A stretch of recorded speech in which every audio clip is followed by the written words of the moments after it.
Hello, and I'm Alex Kirkman, and welcome to the first ever episode of Football Fives. It's kick-off time for this brand new football podcast, whereby we discuss the best or favourite players from various football clubs or countries that would make the ultimate five-a-side teams. My guests have been thinking long and hard about who to include or omit from their teams. However, there are rules that they must abide by, of which we will get to shortly. So, without further ado, my first ever guest is very, very special indeed. He is the host of the Pro Wrestling Moments podcast and co-star of the Random Wrestling Review podcast. He's a Fulham season ticket holder and member of the England Supporters Trust. It is Stephen Coriander. Good evening, Stephen. How are you doing? Well, what a welcome. I am absolutely fantastic, Alex. And they say you always remember your first podcast guest. So I hope that this is a memorable, as memorable experience for you as it is going to be me, I'm sure. Well, I mean, I don't know if I could ever forget you, Stephen. I don't know if I can ever forget you. This is, it's very, very special. I've been looking forward to this for a long time. I think it's going to be great. So I'm very excited. I've done a lot of research on this today, so I'm very excited. Yeah, very, very excited. So I won't, because the natural host genes wanted me to take us places here, but I'm going to try and lean out and let you take over here. So you fire away all the things you want to know. Right, okay. So, as I said, you are a Fulham season ticket holder, but at this moment in time, we don't care about that. No. And I don't know wwhether you care about that at this moment in time either. But I care a bit, but I think that's a show for another day, isn't it? Maybe series 2. Yeah. Yeah, definitely. Yeah, we'll definitely get you back on for that. But anyway, today it's the first ever episode of this podcast, so I wanted to do something extra special. And we are going to talk about the England national football team. Now, you're a member of the England Supporters Trust, aren't you? Yeah, Supporters Club, absolutely. Yeah. Oh, so is it Supporters Club? Yeah, I think it's England Supporters Travel Club now, but it has been various names over the years. I think it's been England Fans as well. So, yeah, I am. So I've been a member twice. This is my second stint. I'm pleased to say I didn't get thrown out of the club for chucking a garden chair at anyone in Charleroi or whatever it was in Belgium 24 years ago. But yeah, so I was. So I guess is your question sort of when, why, and how did I find myself in it kind of thing? Yeah, pretty much. So how long have you been a member for? What made you decide to be a member? Just about that, really. So I guess Euro 2004 was the first sort of competition after I didn't go to university, but most of my mates went to uni, and that was the first one after everyone had pretty much had a solid year of work. And about the time they all left uni in probably 2003, a little group sort of decided, actually, we'd really like to go to the Euros in Portugal. Now, I wasn't actually going on that trip until about 2 months beforehand, because I was like, we won't get any tickets, blah, blah, blah. And I think I was planning on going to like maybe Kavos or Ayia Napa or something like that. I was like, I'm not going to the Euros. I'm going on like another lad's holiday. And that all fell apart. And then eventually someone on the Euros trip dropped out and I got involved last minute. And we ended up going to Portugal for like 2 of the best weeks of my entire life. Saw all the England games at Euro 2004, obviously, like it always does. It ended in absolute excruciating heartbreak. And I think that might be a theme of this show as we go forward. But as soon as we came back to Portugal, we joined the club, and that led us through to the Germany World Cup in 2006. So I think I went to last group game and all the knockout games in Germany. Last 2 group games and all the knockout games in Germany until, again, we lost. And then carried on the club with the intention to go to, crikey, where was Euro 2008? Austria and Poland, maybe? Austria and Switzerland? I can't remember where it was. Certainly Austria was one part of it, I think. I could be wrong. I mean, obviously I didn't go on that trip because England didn't qualify. So after England lost to Croatia in that famous qualifier at Wembley with the Wally and the Brolly and all that, and it was 2-2 and we were qualified and they scored right at the end. I gave up my membership and kind of had a bit of little bit of a lean time with England after that, through what I guess that was the Capello years, wasn't it? But Hodgson got me back in, not in the club, I should say, but back far more invested. Now, obviously, Roy's years with England, he did all right at Euro 2012, but the next 2 tournaments were pretty abject failures. But that really made me care again because Roy Hodgson, not to make this about Fulham, but obviously the most successful Fulham manager in history. I absolutely love the guy. Took us to Europa League finals. Him, I just was willing England to do well, and it never quite got there. But so obviously Southgate came in, World Cup, and then the Euros were here. So pre-pandemic, I applied for tickets for the Euros and actually managed to get tickets to every single England group game. And then what was going to be the last 16 game that was going to be in Dublin. So we had all of our travel booked, etc. But obviously pandemic came in and had other ideas. So that was all cancelled. But I did manage to get to the Croatia game at Wembley with 20,000 people, which was a very weird experience being in that.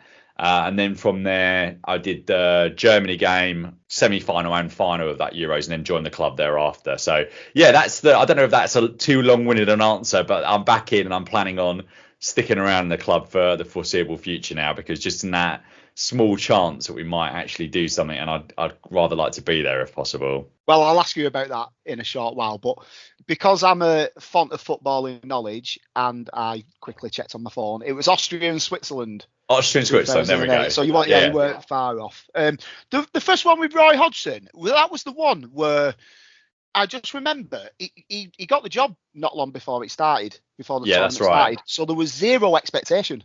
Yeah. I remember really enjoying that tournament because everyone was like, we're not going to win it. We're not going to do very well. We're just going to enjoy it.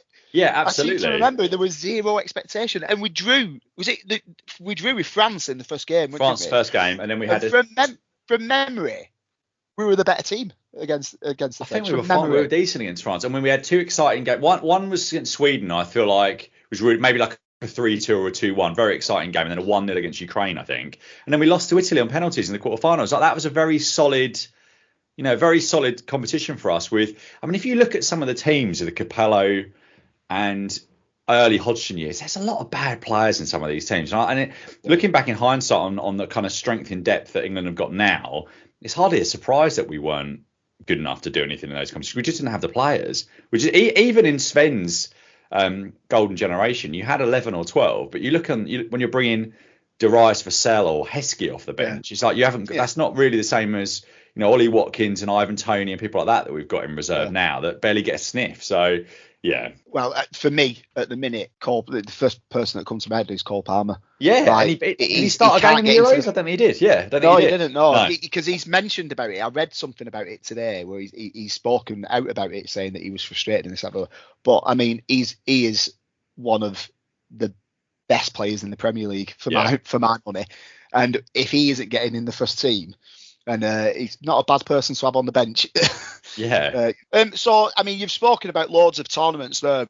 Any favourite places that you've been to? The Portugal trip was just incredible because we were quite young then. It's 2004. That's 20 years ago. Crikey, I was 22 when I went to that competition. We stayed in a villa in the Algarve that was supposed to be for about 5 people, and there were 10 of us in there the first week and 9 of us the next week. So the first night we were in there, Two of my mates shared a double bed, and me and another mate slept on the floor on a double air mattress.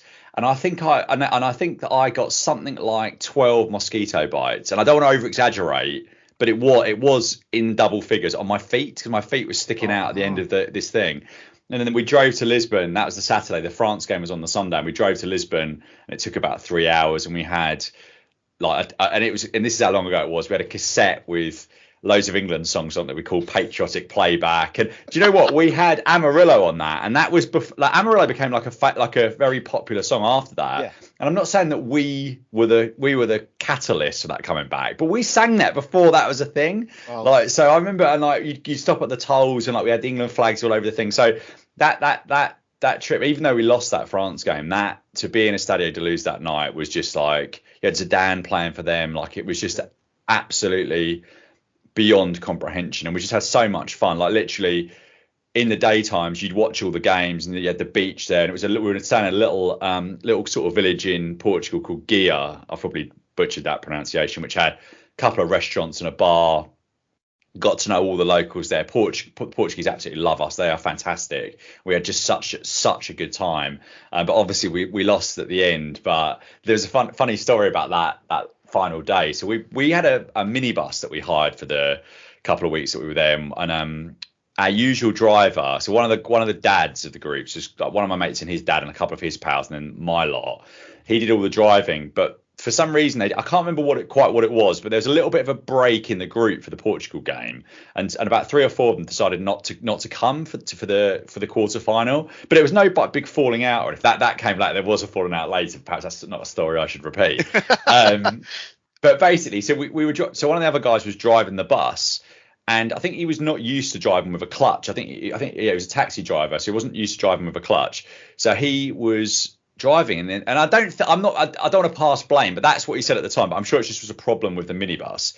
So this minibus had just started to smell a bit as we were coming into Lisbon, and it broke down on the day of the quarter final. But we were lucky; it broke down right outside a service stop.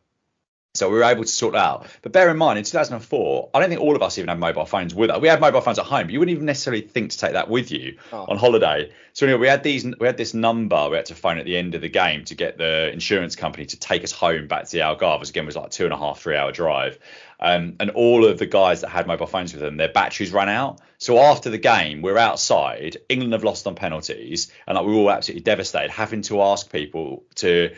In those days, you could take the battery off a mobile phone and put it onto your mobile phone. Like so we're asking people exactly that. Yeah, we're asking people to do that, and then we eventually got. I think we must have been 2 taxis. We would have all got into one, and there was a song called Força by Nelly Furtado, which was like the Portugal song for that competition. And I'd say those taxi drivers drove home about 95 miles an hour. So you thought, we've lost and we're going to die here tonight on these roads in Portugal. Oh, no. And also that song, which is a bit of a tune, I'd encourage any listeners to find that and listen to it. They played that probably every 10 minutes on that radio station all the way home. And then the next night, 2 of the brothers had a falling out and a fight as well, 2 of the older guys. Oh, nice. So yeah, that was the end of the trip. I stayed up with my mate Andy, and I'll give my mate Andy a shout out now because he's helped me with some of the research for this. He's such a knowledgeable guy when it comes to football, albeit when we used to play fantasy football league, he'd always take punts on like newcomers to the Premier League, and they would never work out. But Andy and I stayed up drinking, and I woke up and couldn't really see, and it was one of the worst hangovers I've ever had. So that was the end of that Portugal trip. But that's I think in terms of travelling, that's my best experience as an England fan by far. Who does Andy support? Chelsea. Oh, right, okay. I might be getting him some business.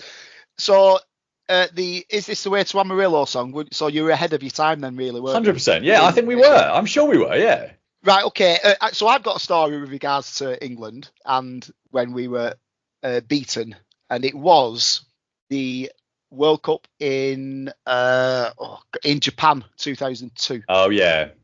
And myself and a lad called Paul and a mate of mine called Boz, who I've not seen for a long time. I need to catch up with Boz. The kickoff against Brazil was at 7:00 in the morning or something like that. 7:30, yeah.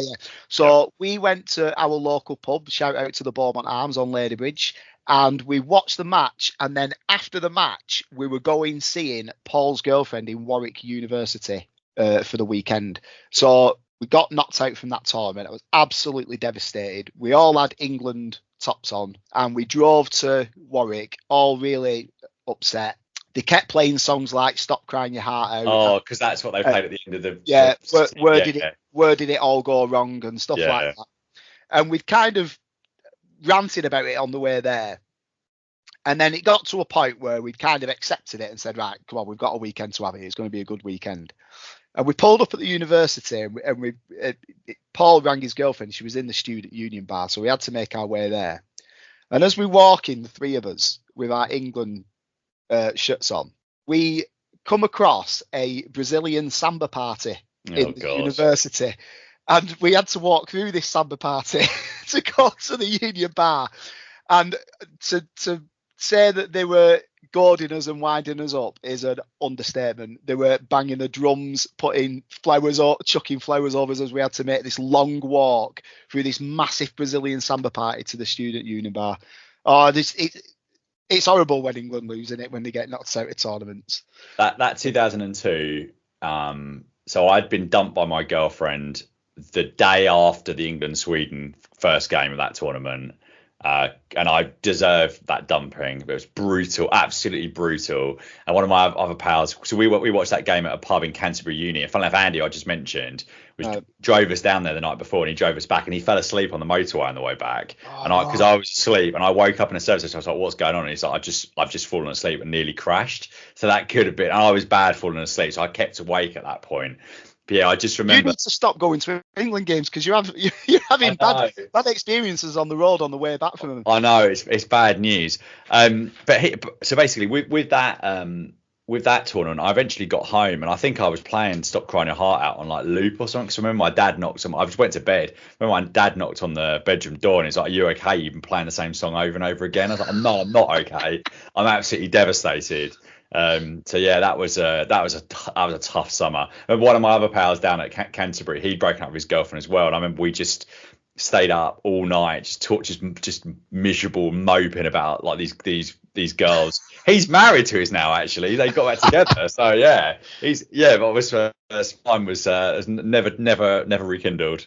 Do you know what? I'll tell you what, we've spoken about bad memories quite a bit here, so let's go on to favourite ones. So go on, favourite matches, favourite goals, any memories, favourite memories. Yeah, I mean, positive ones. Of course. The Portugal and Germany, just to touch on the Germany trip, because obviously that's another big part. The Germany trip was good, but it was a bit after Lord Mayor's show, and we stayed in the first few days that we stayed in Frankfurt, but it was a lot of money to try and do that in a city. So we actually booked a chalet at a German holiday camp. But we'd done a lot of research to work out what the drives were for the different cities and stuff. So we kind of stayed in the southwest of Germany, and I'm pretty sure that was €70 per person. There was 9 of us, €70 per person for 2 weeks in that in that chalet. Yeah, it was unbelievable value, but it just wasn't a lot to do. And I remember the days where you didn't have any games in the town. There was a Mexican themed bar, which I don't know why that was called Mexicanos, obviously, or Mexicanos, probably. I don't know why that was Mexican themed. A couple of supermarkets, I felt like they opened like 2 hours a day. You had one tennis court, or maybe two tennis courts in the thing, and nothing to do. So on the rest days of the World Cup, there was nothing to do. So it's just a bit like one of those. But again, that's not that positive. In terms of positive, right, I'm not a father. I've married, had a great day at my wedding. I've never brought a life into this world. So I can't compare that, which I think a lot of people say is the best day of their lives. And maybe that will happen in the future, but I'm not sure that any day I'm ever going to have a planet Earth, unless England wins something, is going to be better than England versus Germany at Euro 2020 and 21, because there was just so much emotion. That Germany, that is. I don't want to get too much into kind of what some of the stuff I'm going to say at the end, really, but there's no more painful relationship I've ever had in my life than with the England football team. And I'm not even joking. There's no hint of irony or tongue in cheek about that. This is a fundamentally painful relationship where there's been some highs, but the pain is so bad. And a lot of that pain's been caused in games against Germany. Like the World Cup game in 1990, I was only 8 for that, and I remember that night like it was yesterday. I remember some of the things that were said in that room on that night, and I'll never ever forget them. Euro 96, my mum is a lovely woman, but she's a hard woman, like a lot of mums. I was so upset after the 96 penalty shootout defeat. She let me have the day off school the next day. She was like, "You don't have to go in." I did my paper round and came back, and she took one look at me and she said, "Go back to bed." And it's like, that's how bad. Like that's how bad. I'm talking about like proper real. I know people can think, depression, etc. I'm qualified to talk about this because I've suffered with depression and OCD in my life, diagnosed. So I can talk about this is reality. It's not being a wet weekend when it comes to England stuff. And I think you put that all together, and then you think about that game against Germany and what the situation was. It was the first game with 60,000 in that stadium after a greatly reduced crowd in the first round. You're coming out of COVID. You'd seen your mates probably during that time, but not like that. And I remember that morning, I think there was a documentary that Gary Lineker's production company put together about Euro 96, and it was actually Alan Shearer going around and talking to a lot of people from that. And I watched that downstairs here. I'm sort of talking from home, and I was in floods of tears, absolutely floods of tears. And that when Kane scored that second goal, I could live to be 100. I'm not sure I'll ever feel the emotion that I felt that day. It was absolute euphoricness, and I can't even understand how much further that would be if England actually won something. But that is the best day I've ever had doing anything, and I'm not sure it'll ever. I hope it'll be beaten because I want us to win something. But yeah, I'm not sure it ever will be. I remember Italia 90 as well. And I remember Euro 96. And that match, my friend, one of my best mates, I'll give him a shout out, Lee Wielden. We used to watch the matches in his garage on a little portable TV. And we were watching that match and it went to extra time and I was due back home.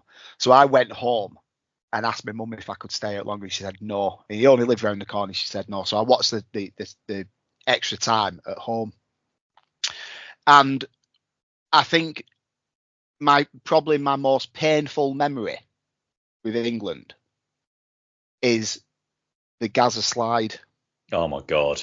Because I can't. It's excruciating. How he misses it. Yeah. And it's always been like me work. I mean, even thinking about it now, I'm getting goosebumps. Just think how did he miss that? And last year I played in a charity football match, 11-a-side. And I played up front. I'd already scored one goal in the first half. And the second half, it was Joanna's cousin, Matt. Shout out to Matt as well. I'm pretty certain it was Matt. Played a ball right to the back post. And I did a Gaza slide. And I missed it by, honest to God. And I did the exact same thing that Gaza did, just lay down. Because I just couldn't believe it. And that was worse than the England one because it was, I felt awful. Yeah, but anyway, the Gaza slide is probably my worst moment. And we're supposed to be talking about positive moments. No, but I know, but this is the thing. I was thinking about this when we were talking about doing this podcast. It's like there is no way we're gonna have some fun and stuff as we go through these players, but there is no way to spin this. You know, if you're an England fan, there is no way to spin this that isn't going into that dark place, and that is just a reality. So if you're having a bad day today, maybe pause there and then bring it back, listen again to the rest of it on another day, because it's probably going to get darker before we get out of here for sure. This is supposed to be a special episode. This one. I know it's going to be good, but this is the thing. Like these documentaries, when you watch these History of England stuff, it always ends the same way. The script never changes, does it? Unfortunately. So yeah. Before we move on, let's talk about a couple of your favourite goals. Okay, Pick some out. Pick some out there. A couple of your favourite iconic goals. So Kane against Germany's got to be number one. That second goal. I mean, you look at the crowd in the background. They just look, especially as there was like a funny thing at Wembley. There was space, so people were just absolutely losing their mind. Like people were going over the top. It was just nuts.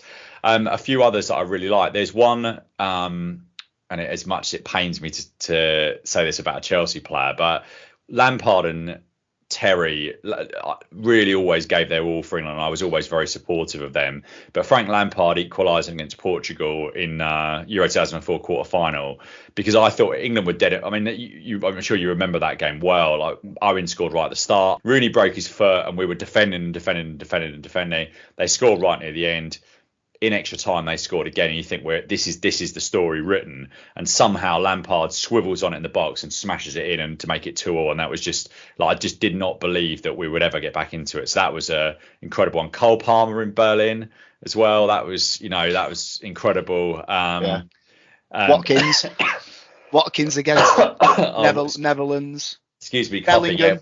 Watkins, Bellingham was a funny one because Bellingham, we were on a golf trip in Marbella, and we got in from a night out about 2:30 or something, not hugely late. I got up to go to the toilet, maybe a couple of hours later, and I had a message from BA to say our flight had been cancelled the next day, so we weren't supposed to be out in Marbella for that trip, and we watched it in a bar, and you just think, this is one of the worst days. Like, it's absolutely terrible. Like, we're so depressed. Like, half our mates got home. Me and two others didn't get home. And then in the end, Bellingham scored right at the end, and it became an incredible experience out there. But yeah, that was incredible. Gascoigne against Scotland. I mean, crikey, what a goal that was. Yeah. I mean, that's just got to be out there. And the other one is Lineker in the similar style to Lampard against Portugal. That Lineker goal in the semi-final against West Germany in '90. I mean, you can hear the iconic thing in Three Lions as well. Like it's just, those are some of my favorites. I'm sure I've probably forgotten a really obvious one there, but those are some of my favourites.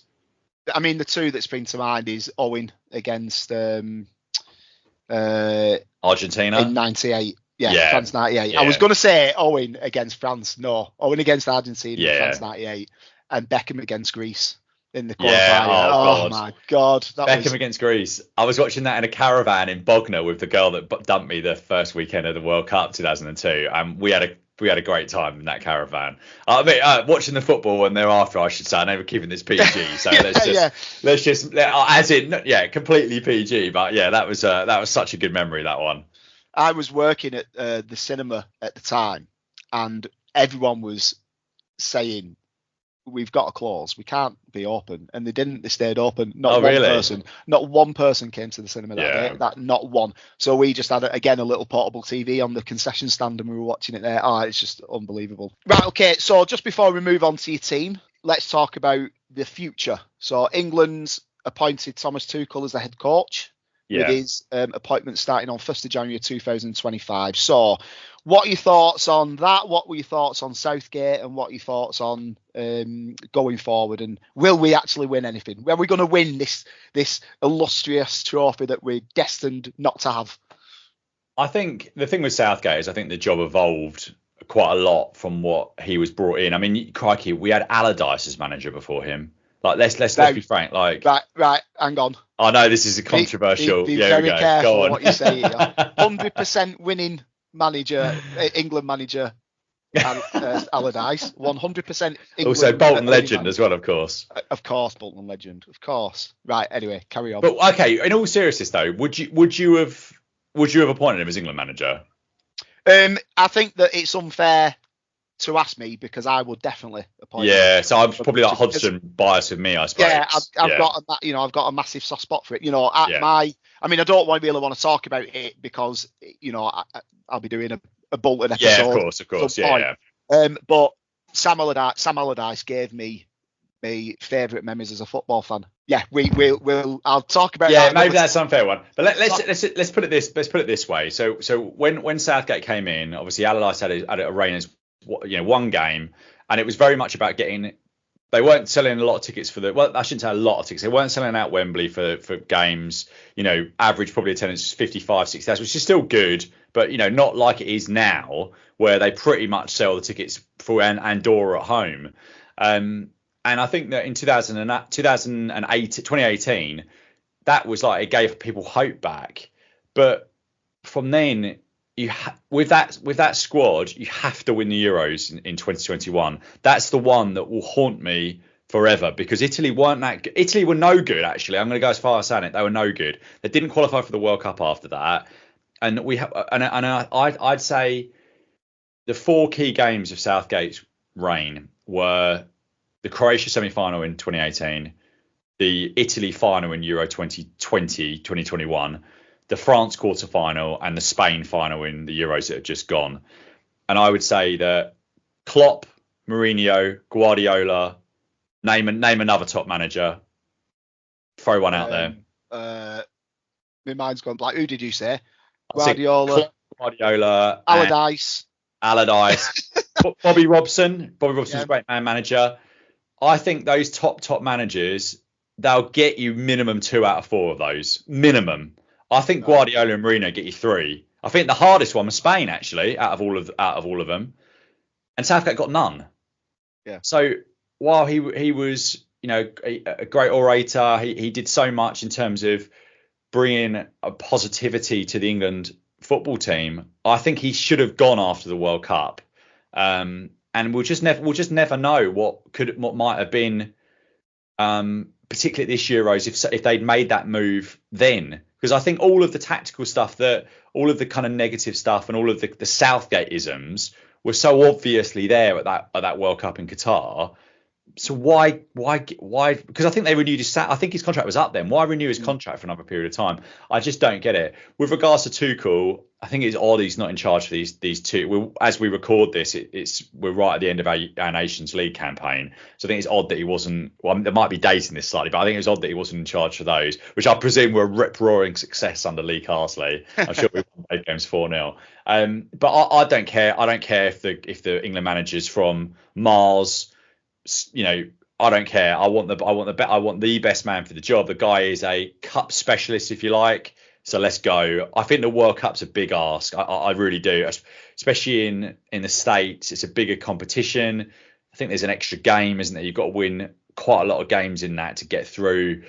There'll be some teams that we don't know much about that will be I know in modern scouting and stuff, you can get videos and stuff, but I just think I can't foresee a scenario where we'll win a World Cup in my lifetime.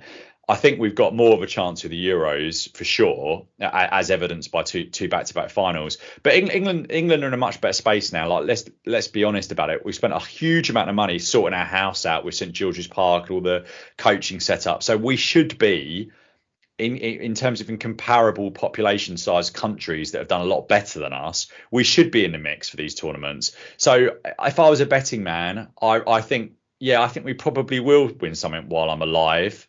But whether that's this generation now or that's another 25 years time, I think remains to be seen. Because I think that you know what it's like with whether it's international football or club football, it's cyclical in terms of you get players that are, like a Bellingham or a Cole Palmer or someone like that are right in the midst of prime potentially. Then obviously you've got someone like Kane, who's still a very serviceable performer, but he's on the way down now. Yeah. Defensively, are some of the players that are going to come in for some of our traditional players that have played in defence going to be as good? I don't know. So there's a lot of question marks around that. You need a bit of luck as well. You need people not to be injured and that sort of thing. So it was definitely time for Southgate to go. I just kind of wish it had been sooner. But that night at Wembley against Italy will haunt me if we don't win anything to my dying day. The one against Italy, I'm not even exaggerating. We should have been about 5-0 up after about half an hour. We were absolutely quality. Yeah. And Italy were rubbish. And then we regressed, didn't we? We could have been, we should have been about at least 3-0 up in that first half an hour. And then I think Italy just started playing dirty and just started stopping us from playing, and which is their right to do, I suppose, in a certain way. But it was a horrible night. But I will say about Gareth Southgate. So I was a football coach. I'm not a football coach anymore. Shout out to AFC Burnham Park and especially the Lionesses. It's Joanna's daughter's team, and I was the coach. And I've seen a lot of kids play football now, and the talent with these kids is unbelievable.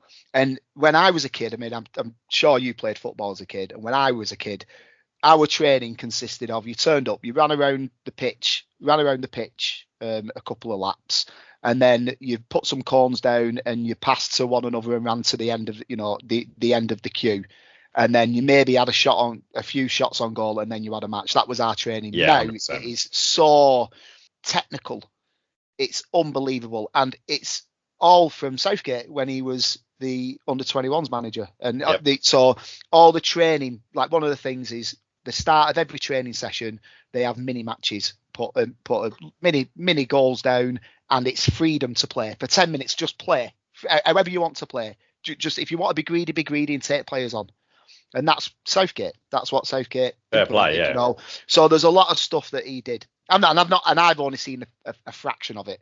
So I think a lot of people will think of him maybe as a failure. I don't know, but with stuff that he's done for the future, I think that he's got to have a massive pat on the back for me, especially for me, for that. Yeah, I think it's all relative as well. Like, if England had won Euro '96, I don't think that Southgate getting us to two finals and a semi-final. A semi-final in a tournament is a successful tournament. The problem with England is that we've got the thing hanging over us. Yeah. So that's the thing. I watched a documentary last night about the Boston Red Sox, and they went 86 years without winning a World Series, and that's the thing. That pressure mounts, and that is what England. That's the situation that England are in now, because if we win one, we'll win another one in our lifetimes. But it's getting that luck and getting through that thing, getting that one. And I think, as I say, Italy was the one. See, I think we will.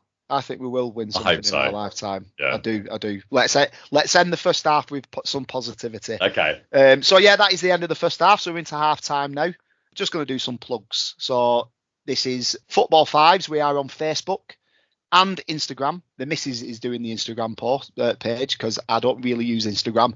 But yeah, we're on Facebook. So head over to Facebook, Football Fives. The 5 is the number 5 apostrophe S. and like and follow the page and comment on this episode. Put some comments on who we're going to agree with Stephen's thoughts on England, and especially his England team that we're going to come up with in the second half. So, any plugs for yourself, Stephen? Well, you can listen to us both if you're enjoying this on, and I'm sure there's a huge crossover audience of wrestling on the Random Wrestling View. So what is it, at RWR Pod UK on X, as it is now? Yeah. X. And you can find us on, obviously, where all good podcasts are. I also hosted my own podcast called Pro Wrestling Moments, which is kind of in a long-term sabbatical at the moment, but there are about 219 episodes in the archive. And also, if you're enjoying Alex and I, there's a particularly good episode that we did live in Cardiff on a superb night out. I think the night out was so good, we're going to start charging people to come and join us on nights out, I think.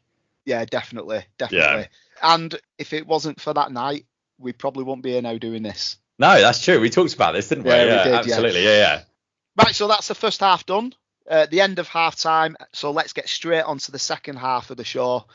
And Stephen's ultimate England five-a-side football team. Now, I did say earlier that there were some rules, and the rules are quite simple. So you must have at least one goalkeeper, one defender, one midfielder, and one forward. You can choose what formation you play. You can pick one sub, and that sub can be any position. And they must have played in your lifetime. So you've either seen them play live or on TV. So you cannot pick, for example, Jeff Hurst. Stanley Matthews was my first pick. Oh, right. Oh, it's a goner then, this show. It's a goner. No, I'm joking. Right, is that understood then?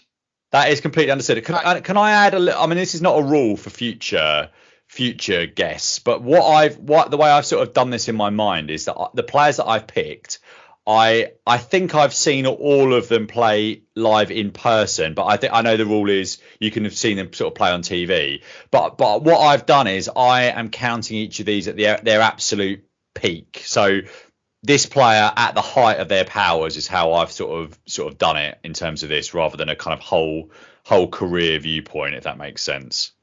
So have you gone for the best team? So you've gone for the best five-a-side team, not your favourite, the best. No, not my favourite. I'm just sorry, because I'm OCD. I'm just working out whether I've actually seen this whole team, the whole team that I've picked in person live or not, because there's one player I'm not 100% sure about. Yes, I have. So I've seen all of these players play live. I've gone for a team I think would work rather than my favourites. Oh, okay. So I've thought about this quite long and hard today, and over recent times, and I've come up with. I've actually changed my mind several times. I'm still not 100% sure where I'm going for one player actually, but it will all. Okay. It might be a last minute decision at the end. You might be able to talk me into one. Right. Okay. No problem. I'll look forward to that. So without further ado, who's your goalkeeper, Steve? Yeah, so where to start here? Perhaps with our most capped ever goalkeeper, old Peter Shilton. And if we were not basing this on political opinions, then maybe we would have a good shot at getting in. But alas, we have to talk about his goalkeeping ability, don't we? And he's not a goalkeeper with much ability when it comes to saving penalties. Do you know what old Big Shilt's tactic was when it came to penalties? No. Go on, tell me. I think I haven't actually heard this, but go on, tell me. He didn't dive until he saw the person take it. So he didn't go. Right, okay. So right. I actually put myself through I've watched a lot of football today. I actually put myself through the pain of watching the Italia 90 shootout again. And if he'd gone the right way, I think Lothar Matthäus's was the second spot kick for Germany. If he'd gone the right way, he saves that. The second spot kick. So England would have been 2-1 up. With I think Pearce was next, so the pressure would have been off. Unbelievable. And actually Olaf Tons as well. If that was later, so I think we'd already missed by that point, he would have saved it. But of course he didn't do that, and if you watch it, he's diving in the right direction. You think, oh, actually, but then you see the replay and he's not going. So yeah, I'm definitely not picking Peter Shilton. So even though I read his book about how to be a goalkeeper and use some of those tips during my two very dark years flirting with the idea of being a goalkeeper in my fledgling career, Peter Shilton is not getting in, unfortunately. So I thought about what other kind of main goalkeepers. I was never a massive fan of Seaman. I always thought we had a Rickett in him. Obviously, old Naim from the halfway line and Ronaldinho. Yeah. So I was thinking, well, who is there really? I can't go Paul Robinson or someone like that. So I think it's probably Pickford. I think Pickford's Okay. I think Pickford's probably in terms of. So you got to think five-a-side, very good shot stopper. Depending on what the rules of the five-a-side are, I don't know if he has to roll it out or he can kick it out. But again, I think he's going to be probably pretty good with distribution. So I'm going Jordan Pickford as my number one. Right. So with regards to that, I still play five-a-side football. Okay. The rules changed last season for the five-a-side, the place where I play five-a-side. Keepers can kick out. No. Oh, Pickford definitely then. Keepers can kick out. Yeah. So do you know what? I think that's a great shout. And when I've thought about it, like I haven't done a team myself. I was too busy trying to sort out the admin side of it. But I struggle with the keeper, and I thought it probably would be Pickford. And to be fair, I do quite love him because he's a bit mental. He's never let England down. Joe, and again, dating ourselves, in the Greece game, I'm sure we're going to win 4-0. He's just made an incredible save in the first half as well. So he's never let England go. I know he's had some rickets in his club career, but I just think I can't. There isn't a goalkeeper, 11 aside or 5 aside, there is not an England goalkeeper that has been in my lifetime that I pick over him. I mean, I think he's the best we've had. He's a proper modern goalkeeper in that he's not this sort of lumbering person. Get around the box. Get the ball out, get play going forward, and I think he's an excellent shot stopper. So yeah, 100% Pickford. Love it. And I love his antics in penalties as well. Joe Hart was very similar with penalties. He would try and put people off, but failed miserably. He would try and put them off, and they always scored against him. But yeah, so I quite like the effort, but the execution. Pickford, I mean, Pickford's been successful in 2 penalty shootouts as well, hasn't he? And crikey, that Italy game. In the final, he saved the penalty before Saka when Italy needed that penalty to win, and he saved it. I mean, Pickford. Actually, the more I think about it, the more I think there's a big amount of space between him and anybody else here. Definitely Pickford. Right, excellent. So Pickford is in. Okay. Pickford is in. Pickford is in. Right. So give us a defender or your defender. So I'm playing a bit of I'm playing basically 1-2-1 here. So I've gone for. So I thought a lot about defenders. So I thought, what do we do? Do we go for like a cultured centre back like Rio Ferdinand who's got good distribution? But then I thought, is a centre back a little bit wasted in a 5-a-side team because a lot of their primary things in 5-a-side. 5-a-side is a little bit different from 11-a-side. So I then started to think about fullbacks, maybe like a Kyle Walker or Kieran Trippier. Obviously, Trippier scored that goal in the semi-final, didn't he? Again, it got a bit of a shot on him. But then I thought, my mind kept coming back to one person who I think had a bit of everything really, and probably would fit in quite well. My only slight concern with him, and this might be unfair, Nottingham Forest fans at Alex, and you can tell him whether you think that I'm wrong about this. Maybe a slight question mark defensively on occasion, and also maybe temperament-wise. But actually, Stuart Pearce, I think, is the one here. A prime Stuart Pearce in the middle, cultured left foot, aggressive, great in the tackle, wanted to press forward. And crucially in 5-a-side, this guy is going to get a look on goal.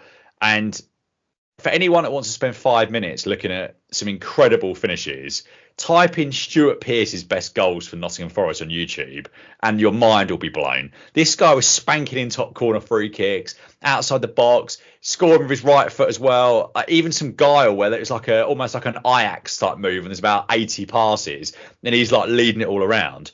He scored 63 goals for Nottingham Forest. 63 goals in 401 appearances. That's 1 every 6 games for a fullback.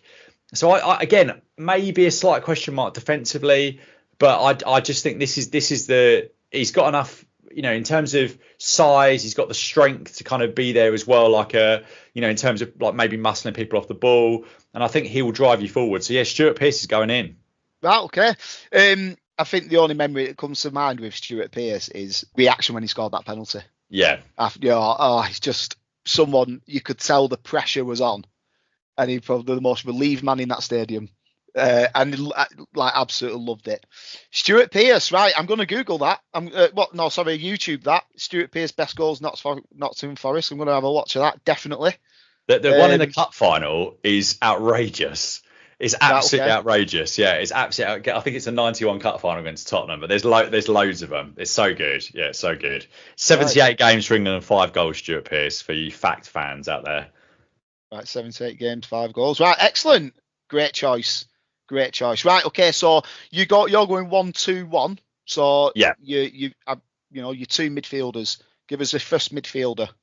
Yeah. So one of these was really, really easy for me, and I think that might be obvious for anyone listening, but I'll come back to him.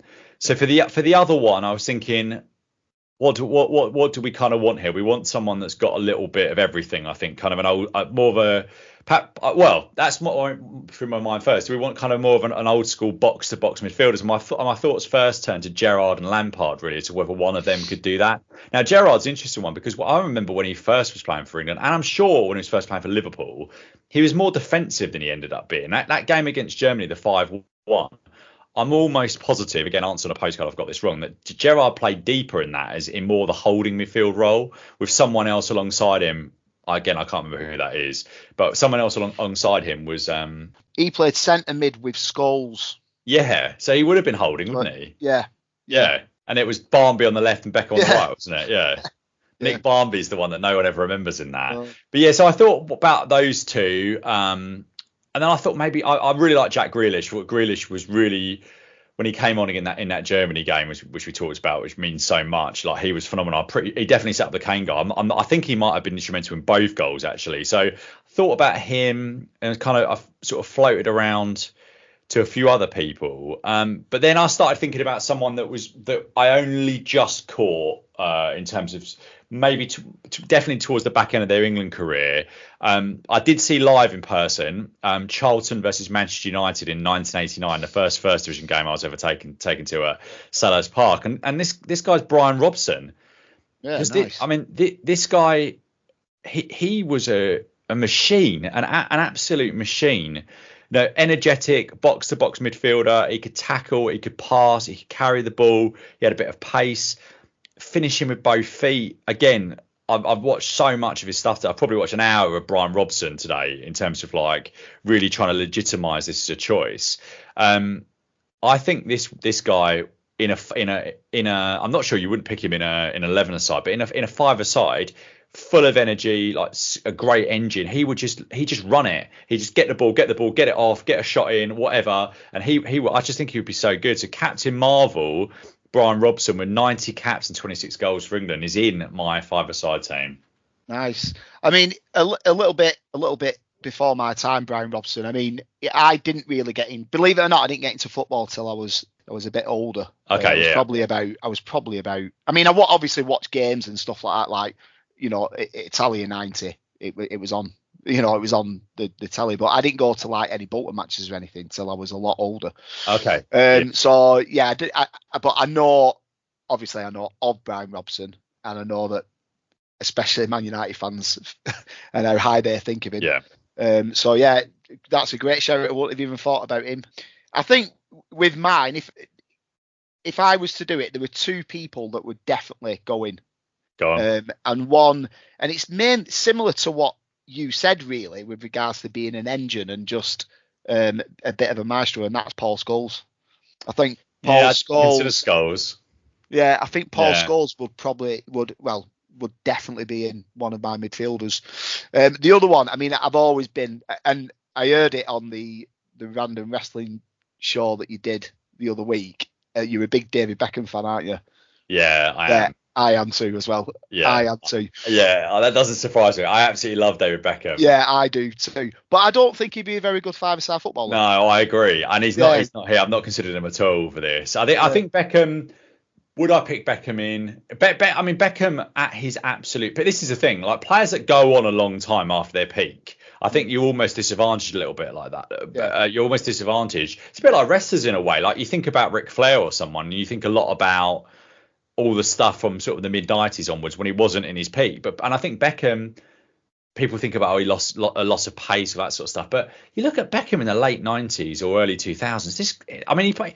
Real Madrid don't sign mugs, do they? I mean, he went there and he was phenomenal for England during that time. I mean, that performance against Greece, it was like a one-man show, wasn't it? So I think Beckham would probably get in my all-time England team on the right wing, I would say. Yeah. Yeah. But not here. Can you guess who my second midfielder is? I am drawing a blank. But when you tell me, I'm gonna kick myself. I know I am. So I think this is the best footballer I've ever seen, and I think this might be the best footballer that we've ever produced, maybe. But he's probably the opposite of what we just talked about in terms of longevity. It's Paul Gascoigne. Oh, yeah, of course, of course. 57 caps and 10 goals for England. I mean, to put it mildly and probably thoroughly and inappropriately understating it, this is a complicated man with a very complicated and difficult legacy. But for many people of my age who grew up sort of late 80s, early 90s, this guy's a hero. Like, I know it's difficult. It's a bit Steve Austin about it. It's bad. It's bad. But I can't, help but think of the Gascoigne and Italian 90 cared so much, and the tears, and 96 and the dentist chair celebration is one of my favourite things. Upstairs in our crappy attic room, I've got like an artist's print of that with him behind the goal. I just absolutely, I've got the Gascoigne Euro 96 shirt. I just think in a five-a-side team, him and Robson, you're not getting the ball all day long. They're scoring loads of goals. They're taking the mick out of their opponents there in there, because I just think these two would be unstoppable together. And if they can't break through, they'd knock it back to Pearce and he'd blast one in from 15 yards or whatever. So I just think that is as solid as it gets in terms of, and I think between them, Robson and Gascoigne, they do offer more, I think, than some of, again, eras and that sort of stuff. But these guys, if they've been dropped into now, they'd still be phenomenal world-class footballers. And I do think those two offer more than any of them kind of modern picks that I sort of was thinking about flirting with, shall we say, but haven't gone for. Honestly, I haven't given it a lot of thought. I've been too busy trying to sort out, how to host, basically. And I didn't even think of Gaza, but he would be, 100% he'd be in it, wouldn't he? Of course he would. Have you met him? No, but I have been in a bar where he was in it, in the Newcastle Gateshead Marriott Metroplex Hotel, which I went up for my. It was 2004, so 23rd birthday. He was in there. And the only thing I can remember is Gascoigne was in there when we got back from a night out. We didn't go and speak to him. And the guy behind the bar was wearing a pair of gloves like he was a snooker referee. I don't know what that was about.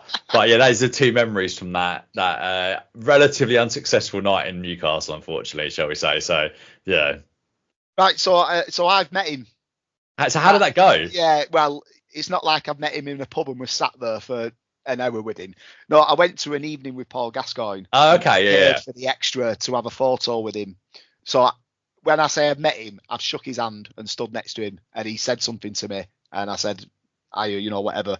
But funny story, that one of the lads that come with us, a mate of mine called Chris Derbyshire, and when he was he was next, and he was a goalkeeper for our five-a-side team, in amazing goalkeeper as well, and he has got quite a large nose, and he doesn't mind us saying is he brunette? He is actually, yeah. Oh wow, yeah, he is actually. Send me his Instagram. I'll pass you his number. Yeah.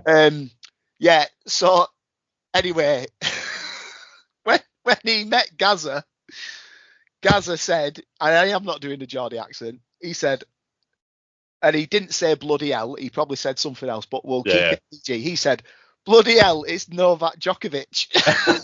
And from then we all absolutely cried with laughter. Oh, brilliant. And from then on, he got called Djokovic. That was his nickname. Good. And he turned up to football once in tennis gear. Tennis racket. That is really good. Anyway, but the evening was amazing. And he talked about the Italy game, the semi-final, and he got upset again. He got upset years after. He still got upset, but he just so funny, so genuine, real genuine person. And what a footballer to boot. Absolutely. What might have been for his life if we won that World Cup. I remember that night, 1990, and it's sad to say the five people that were in that room, 40% of them are gone and no longer with us, alas. But I remember my sister really vividly saying when he got booked, oh, well, there's no point us getting through now because we won't win the final. And my dad scolded her for that. It's like, you've got to believe. Because my dad's relationship with England was kind of an interesting one, because he, a bit like Roy Hodgson brought me back to England, Bobby Robson brought him back. because Yeah. Bobby Robson was a big figure at Fulham, mainly as a player. He did manage the club briefly, but wasn't a success there. But again, one of my sort of dad's boyhood heroes, and my dad was fortunate enough to go to every England game in the '66 World Cup, along with my uncle as well. So they were proper England supporters. But he probably, I think he fell away. I mean, the '70s was a difficult time for England because we didn't qualify for the '74, '78 World Cup. So it was really until Robson took over and whatever that had been. I guess it was sort of '84ish that Robson came in. So yeah, it was. But after Robson went, it was never quite the same for him anymore. He still was interested and cared more about it because he knew I was very interested in it. But yeah, it was never quite the same after poor Bobby left. Or yeah, I suppose he did leave. It sort of, I guess, sort of mutually, I suppose, was all the stuff with the press. But yeah, it's a bit sad actually thinking about that because yeah, but at least he got to see England win. But that not to skip too far away from just talking about the strikers, but I think about that stuff a lot. Like the Boston Red Sox thing last night, that was 86 years. There was generations of families that had never seen their team win a world championship. And when they eventually did do it, they were putting like pennants and Boston Red Sox things in the graveyards of their family members. And I think about that so much in terms of like I just want to be on this earth if and when it happens. And the next step is can I be there in person? I've been there for 2 finals now. The next one's New Jersey in 2026, and that's a big ask. Yeah. It's a big ask for England to get there. We've got no divine right to get there. So that when I was walking back to my hotel in Berlin, one of the best decisions I've ever made in my life was for the Berlin trip. I changed my hotel about 2 days before the final to one I could walk back to because I thought if England lose, it's going to be absolute carnage. I just want to be able to get away from there. But on that walk, it was about 45 minutes back, which included a Chelsea supporter showing who seemed to be the full of joys of spring, even though England just lost, showing me his Gianfranco Zola tattoo on his arm, and it's all okay because we won the Champions League and blah blah blah. And I was just thinking, why is this guy spoken to me in this moment? I kept thinking about that around like am I still gonna be here? Like and doing the maths of how many tournaments have I had and how many tournaments. I know it's really bleak, but that's what we're living. Like that's what we're living when, especially as Bolton and Fulham fans. Like we've had moments for sure, but are we gonna win an FA Cup or something? Not really. No, we're not, are we? League Cup? No, we're not. Papa John's. Well, we never took that seriously. Did you win a Papa John's? Yeah. Yeah, not last season, the season before. Oh, I thought we talked about that. Amazing. Yeah, sorry. Took Heidi and me, my mum, Heidi and Joanna went, beat Plymouth 4-0, and that is one of, not the, but one of the best days of my life. Yeah, that's incredible. Because Heidi can now say that she's seen Bolton win a trophy. Yeah. With Wembley, and I can say that now as well because I never went to Wembley. Like I never went to Wembley as a kid. When we beat Reading in the playoff final, I went to my granddad's caravan, and then my brother and my sister went with my mum and my dad. And walking up Wembley Way with Heidi on my shoulders, I will not be ashamed to say that I was very choked up and very emotional. Yeah. It's just because it's just unbelievable, Oh, I'm very pleased you got to experience that. I mean, it's not quite the Intertoto Cup that we shared with 2 other teams in 2002, but it's still very, very good. Yeah.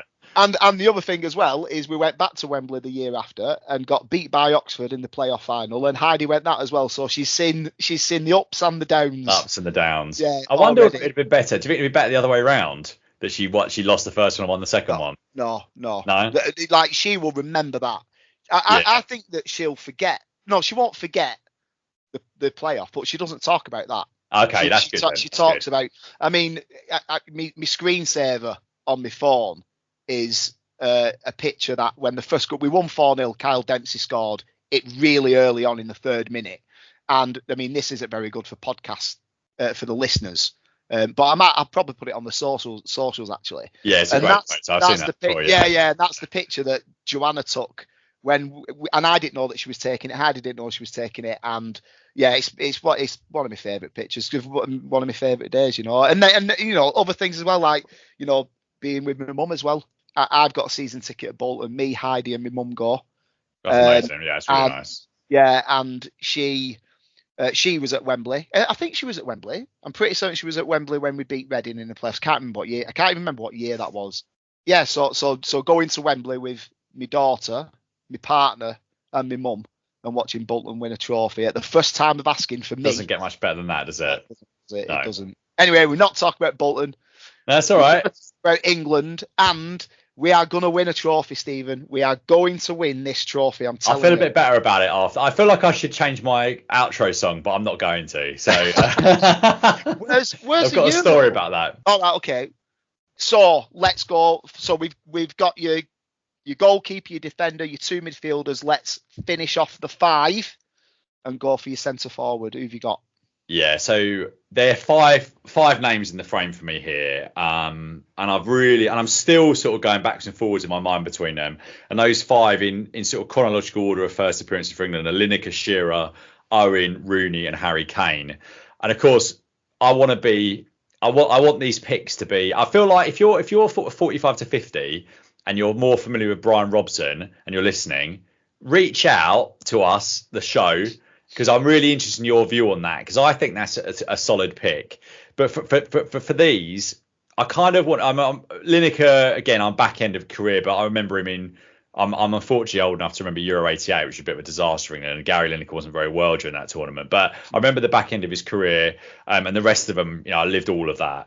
So, but I wanted to go back and watch every single goal that these five scored for England today. Out of these five, I think I'm pretty sure who I would pick in an all-time England 11 if you were doing a kind of Sven style 4-4-2, which I think would be Shearer and Owen at their peak. I think those two together were so good. Like Shearer pre his bad injury, which I think was summer 97, he was injured. I think that's right, summer 97. He was like just an absolute different level of striker. Like everything, had pace, power, finishing, just an incredible forward. And I think Owen at 18 or 19 was just like pretty much unplayable. But then so was Rooney. Rooney in 2004 was just a player at different level. Lineker scored the first ever goal I saw live for England on the 25th of May 1991 during a friendly at Wembley Stadium against hated rival Argentina. If you're going to do an Argentina five-a-side, I'm not interested in listening or doing that. Okay.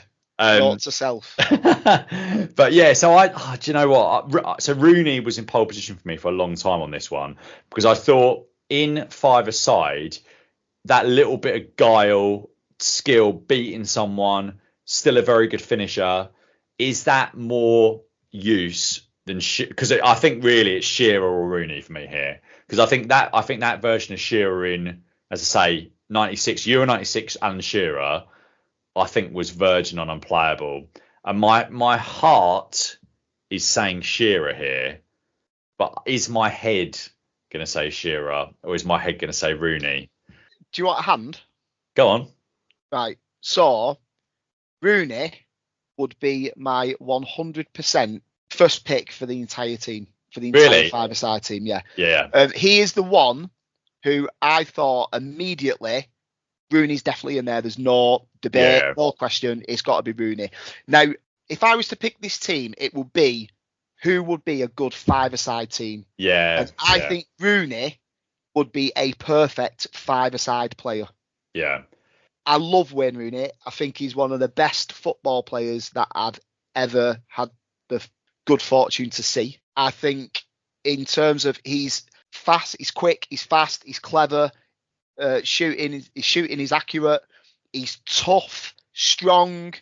It would be Rooney all day long for me.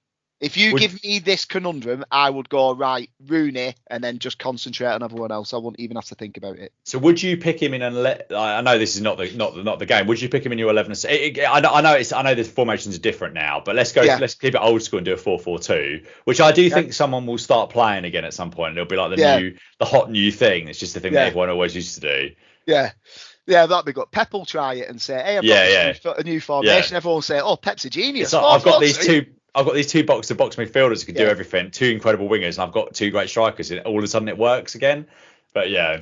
So I think if I was playing 11 aside at 4-4-2, I probably, do you know who would be my number one pick for that? Lineker. Go on. I think. I Do think you? Lineker. Right, okay. Yeah, because I just think he could just get a goal from anything. But who would you play with him then? Yeah, I think probably Shearer. I think. Yeah, that would be very, very good. I think Probably Owen's Shearer. it's just Owen's pace, isn't it? Is the one for me. Yeah. I've got a real soft spot for Gary Lineker. Again, another friend of the show. I used to live with him actually. Ian Bees, the Bees.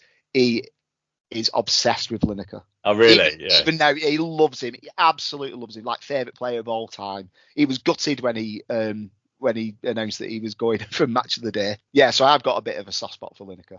Yeah, I do like Lineker as well. Do you know what? Okay, I think you convinced me, and I think it is the right decision for whatever reason. I don't know what it is with Rooney. Maybe it's just that time after the 2004 World Cup, it didn't click with Rooney in England, albeit he was a record goal scorer for a time and was a great servant to his country. But there's a lot of bad times in that. Yeah.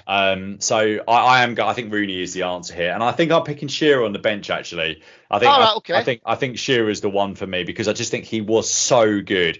I thought about Harry Kane. Harry Kane's done a wonderful job, and I think Harry Kane's more of a modern striker. But again, what do you want in five-a-side? You want ball into Shearer. He knocks it on, bit of space, and whacks it in. I think you get that with Shearer. So those are my two to close. Is Rooney up top, and then Shearer's off the bench. Shearer on the bench. Right. Okay. So that's it. That's the team. Just to recap, Stephen Coriander's five-a-side England national team will be Jordan Pickford in goal, Stuart Pearce in defence, Brian Robson and Paul Gascoigne in midfield, Wayne Rooney up front, and on the bench, Alan Shearer. Are you happy with that? I'm very happy with that. Yeah, that's a good five-a-side team. Bring on all comers. I don't think I could have done a better job than that. That is a great five-a-side team, I think. Yeah, really, really good. Yeah. So, right, okay, so now we're into extra time. Yes. We're into extra time. So before the final whistle, I'd just like to thank my guest today, Stephen, who not only has been the first guest, but was the fella whilst inebriated in Cardiff, persuaded me to give this a go, and you've been really, really helpful with guidance in starting this podcast. So I'm really, really grateful. So thank you so much. If it wasn't for you, we wouldn't be here now. So thank you so much. So I hope you enjoy being on the show. And you're going to come back, tell us about Fulham? Yeah, I've absolutely loved it. And I'm really looking forward to hearing all the other guests that you've got coming up in the series and talking about the various teams. So yeah, we'll definitely do Fulham. Do you know what? I think Fulham's five-a-side team is very. I've already started thinking about it. I think it's very strong. I think it's very strong. Right, wow. Because we've had some bloody good players at Fulham, and I think our five-a-side team would be very good, very good. But watch this space. Your Fulham five-a-side team would beat this one. Without giving anything away.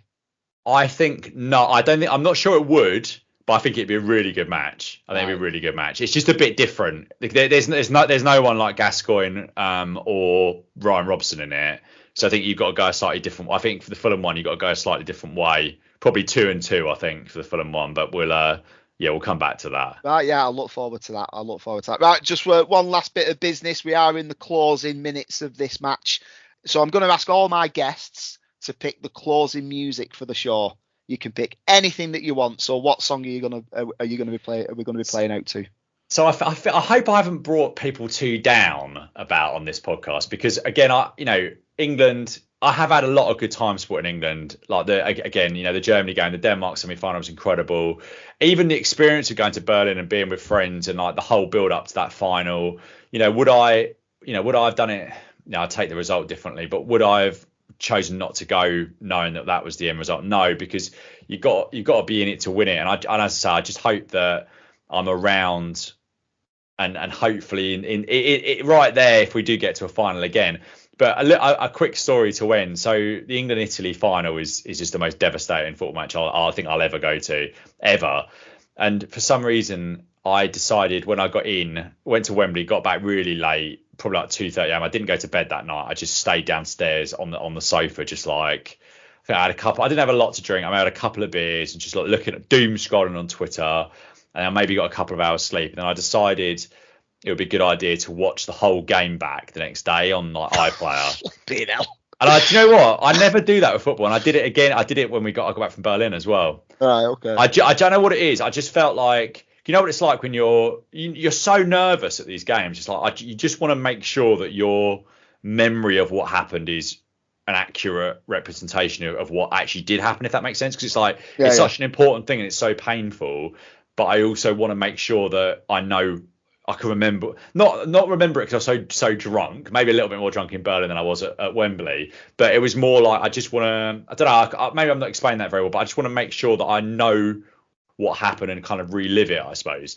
So I watched the Italy game in full, all of the chats. This is probably a solid 3.5 hour, 4 hour program, and it was probably about 5:15 in the afternoon by the time I got through it with the odd break for a work call or whatever. And basically, it was getting to the end of this BBC coverage, and obviously the BBC are very good at montages. That's a really difficult word to say. At the end of a tournament, obviously you had the classic one in Euro '96 is Cast Walk Away, which I think people have. I don't know if you ever listened to the Quickly Kevin podcast about 90s football, but I'm sure people talked about on there. They tried to find that closing credits of Euro '96, and it just doesn't exist anymore. It's like one of those rare things that no one's tape recorded or whatever. Obviously, we talked about Stop Crying Your Heart Out in 2002, and the song that played out England or that tournament was Songbird by Fleetwood Mac, and it absolutely ripped me apart. And I did have a cry. We're both emotional men. We could talk about our feelings. I had a cry on Wembley that night, but it was like it wasn't a floods of tears, this is the worst thing that's ever happened to me sort of cry. It was maybe like the sort of cry you might get in a sad moment of a film that it's kind of the tears are leaking out, but they're not uncontrollably. And for whatever reason, the bars of this song and what was going on the screen, which is like all the hope of the nation, all that sort of stuff, just absolutely ripped me apart. And I was in floods of tears. Like it was like my grief for this moment in football had got to a different category. And Charlotte, my wife, walked down the stairs and she just saw me and so I was out of it. Like one of the worst bouts of tears I've ever had. I'm not ashamed to say that. No. We went on holiday the following week, and every night on that holiday, at the end of the night, we had a nice balcony looking over the sea, and I would just sit up there with a beer and just stare into space for about an hour. And I'm just like, I'm just depressed. This is the worst thing. But that Songbird, even she sometimes makes fun of me, and she'll bloody sing. She's quite a good singer. She'll sing a couple of bars of it. It just gets me a bit. I have to tell her to stop. So I feel like we could go 3 lines or something like that, but I feel like this song just represents this moment in time for me. So I think there's what a better song to end a show about England. You've made me feel more positive about Alex than I was actually earlier on. Yeah. But I think that, it's always slightly an unhappy ending with England. So why don't we go there with that? Right. Well, don't listen to this show while you're driving or anything, just because in case you listen to the end and it sends you off. But it's your song, and if that's the reason you're picking this closing music, I am happy with that. Right, okay, so that's it. The first show in the bag. Thank you very much for thank you very much for giving me the kick up the bum to actually get it going, this little idea of mine. And thank you very much for being my first guest. I've loved really it. Thank you very much. Right, okay, so that's it for our first show. Thank you so much for listening. Follow our page on Facebook. Leave a comment if you agree or disagree with any of Stephen's choices, and I shall see you again next time with a different guest and a different five-a-side team. I've been Alex Kirkman, this has been Football Fives, and that is full time. Take care.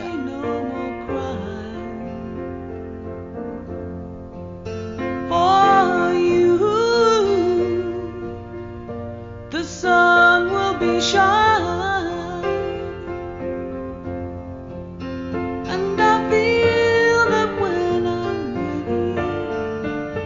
It's alright.